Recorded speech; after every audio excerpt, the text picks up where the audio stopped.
واسه همه.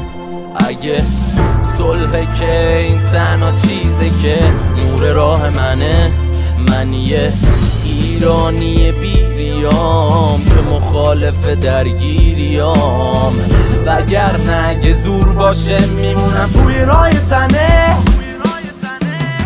بارون و پاکی از آسمونه، اما طوفان و رعد و برق و تگرگم واسه اونه. آتیش هم میسوزونه، هم گرما واسه خیلی هاست، آب هم غرقت میکنه، هم رفع همه تشنگی هاست. منفی و مثبت هر دو لازم و با هم تو خون ماست. یه سلاح هم میکشه، هم امنیت واسه خونه ها.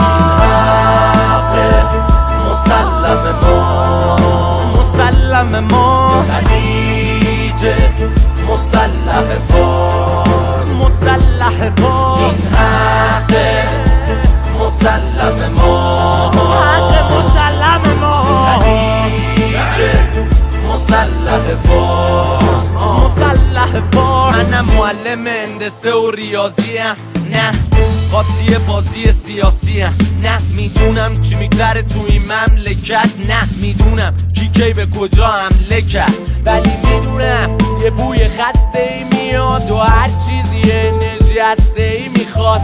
اگه قوی نباشی توی قلم روحت میتونه هر نظر بسته ای بیا. یه چی مثل بابا واسه خونواده، مثل جذبه بعد یه رخ شوخ ساده، مثل ابر که سقف واسه آسمون و بارون. اگه رعد و برق نبود میکردن آسمون و داغون. واسه دوست یه چیزی مثل پاسبون و باتوم، یه امنیت لازمه واسه روز ناجور، یه نیرو واسه یه جلو انداختن رامون، یه چیزی مثل نانو واسه ساختن دارو. این حق مسلم ما، مسلم ما، خلیج مسلح فارس، مسلح فارس.